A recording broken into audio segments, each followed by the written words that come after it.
Hello and welcome back to the Abundant Living University. I'm your host, Glenn Ullman. A lot's happened in the last 8 or 9 days, and I've waited to put out a new video because although the event, the killing of the world's most wanted terrorist, Osama bin Laden, had great news appeal, I really wanted time to think about how that's going to affect the future, because it clearly is a seminal event. And I'm reminded of an event that when I've mentioned it to people, they've said, "What?" or "Yeah, I remember that."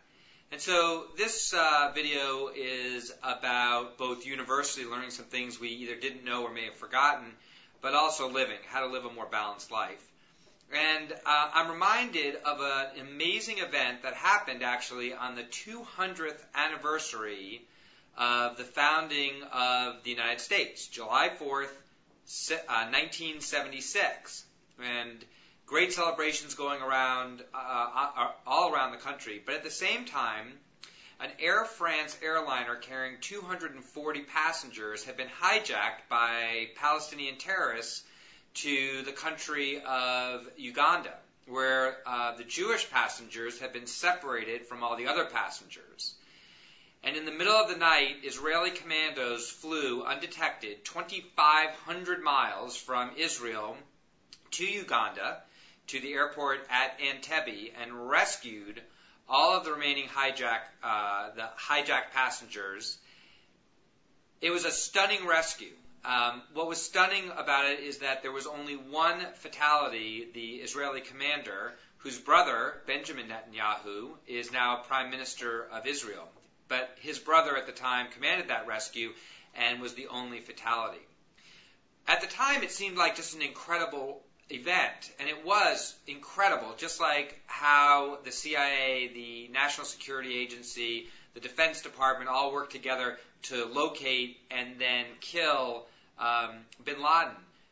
But what I'm really more interested in is what is going to be the effect going forward. And I think we shouldn't underestimate that effect. After the Entebbe rescue, nobody tried to hijack a airliner, the PLO especially, for many years to come, because the message went out, we'll take you out, and you won't get what you want. And of course the PLO had a public relations nightmare, because not only had they hijacked this airplane, but the Israelis reached across the same distance from Jacksonville to Salt Lake City to rescue in this incredible, daring mission. Same thing for the United States. We sent a clear message. No matter how much time, we have the patience. We have the patience to right wrongs and to create an environment where we can get people who do bad things to either us, our citizens, or our allies.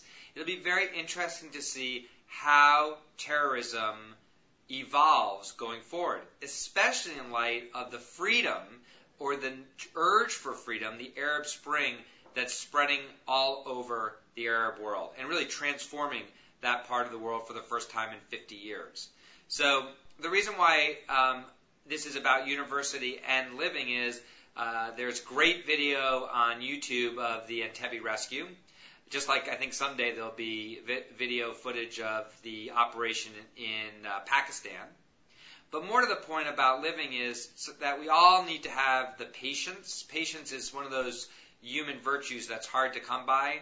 But patience in all things creates more balance. It reminds us to take a deep breath, that these things, although they may take a long time, they do eventually work out. So, hope you enjoyed today's video. Always like your perspective, so feel free to blog back, and we'll be speaking with you again soon.